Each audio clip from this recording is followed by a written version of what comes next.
पर आपका बेटा लिखवा देगा स्वर्गीय पिताजी। स्वर्गीय पिताजी। 80% जाते नरक ही नहीं है, मगर वो बड़ी बड़ी इबारत है, सबको स्वर्गीय। उसमें रखा क्या है लिखने में? वहाँ तो छवि छपाई, वहाँ बटन दबाई, स्वर्गीय पिताजी, चाहे किसी के मर बोलो, सबके स्वर्गीय हो जाते हैं। ऐसे एक दिन हम लोग 2 रुपए के पोस्ट कार्ड पर स्वर्गीय जरूर हो जाएंगे, मगर जीते स्वर्ग और बैकुंठ का अनुभव नहीं किया तो मरने के बाद कौन कहाँ जाएगा, किसने देखा है साहब? क्यों जी? सही बात। थोड़ा सा इसी जीवन का आनंद लेकर के देखो ना। बिल्कुल। कब मिली हो, कब भेटी हो पूर्ण परमानंद।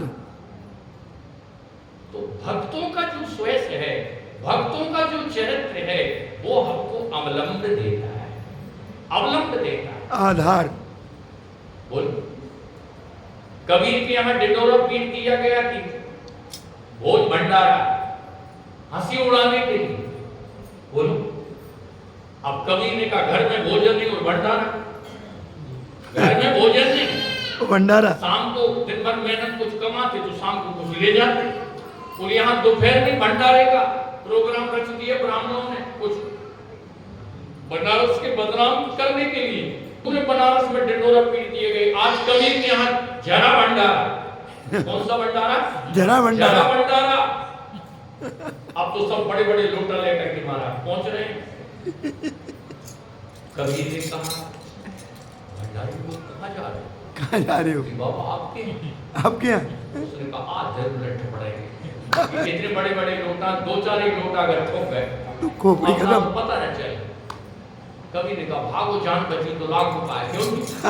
बेचारा अरण्य में चला गया। देखते हैं कहाँ शाम को घर चल जाएंगे, कितनी देर बैठेंगे लोग? घंटों घंटा चले जाएंगे। छप्पड़ तो घर में है नहीं, धूप में तो कौन बैठेगा? भंडारा हो गया, भंडारा गाली देंगे और क्या करेंगे? सोचा अब यहाँ स्वयं भगवान श्री हरि, एक भैया पंकज, आप मुंह छुपा करके साधुओं के पीछे बैठ गए, जहां सबसे लास्ट पंगत थी। दक्षिणा बढ़ते बढ़ते अब भगवान कबीर के पास आ गए। आज कबीर बने भगवान, कबीर की ही झोली में दक्षिणा डाल दिए। कबीर ने कहा हे ठाकुर जी, जय जय, आपकी बड़ी लीला है, आप अपने भक्ति की कैसे लाज रखते हैं, आज मैंने देख लिया।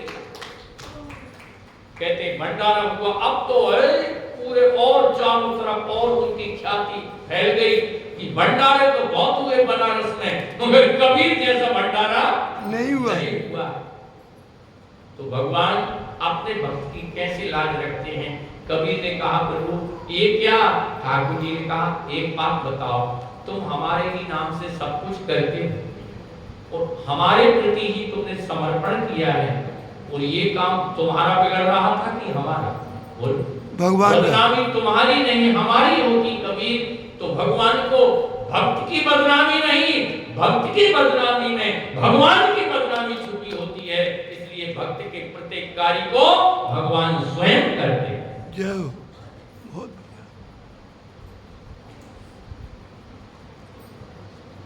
तो भक्तों का जो स्वयं है, भक्तों का जो चरित्र है, भक्तों की जो गाथा है, उससे हमको एक अवलंब मिलता है, एक सहारा मिलता है, और फिर मन में विश्वास जागृत होता है कि जब उन्होंने भक्ति की इतनी गरीबी में, तो हम क्यों नहीं कर सकते? हम क्यों नहीं? उनको भगवान मिल गए तो हमको क्यों नहीं मिलेंगे? मगर इसमें आपको सच्चा समर्पण करना होगा। तो उस समर्पण के लिए हमने जो प्रसंग का चुनाव किया है वो है जी की शरण। राम सत्य संकल्प सभा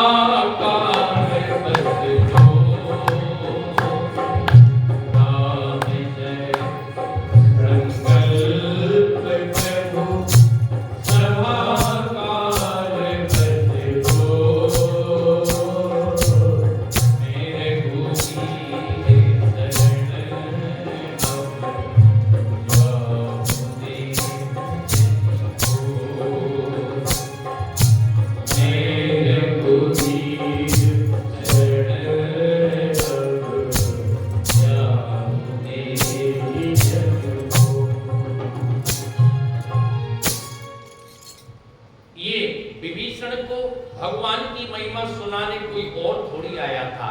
शंकर सुवन केसरी नंदन, स्वयं उनके कुल पुरोहित जगत गुरु भगवान शिव ही हनुमंत बन करके उनको भगवान की महिमा सुना करके गए हैं। और जिसको हनुमान उपदेश करे, क्यों नहीं बोलो, हनुमान जी जिसको उपदेश करें उसके कल्याण में कोई संदेह है क्या? नहीं। आज विभीषण चल पड़े हैं और ऐसे नहीं जा रहे हैं रोते हुए, उलाहना देते हुए, बहुत प्रसन्न हृदय से भगवान के पास आए।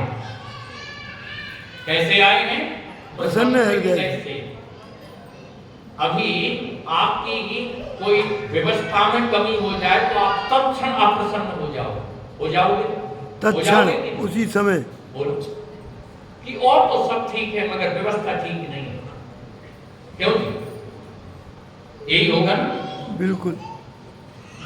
तो ध्यान से सुने, अगर ये मन में आता है तो भगवान हमको कभी नहीं मिलेगा, ये भी ध्यान रखिए। भगवान हमको कभी नहीं मिलेंगे।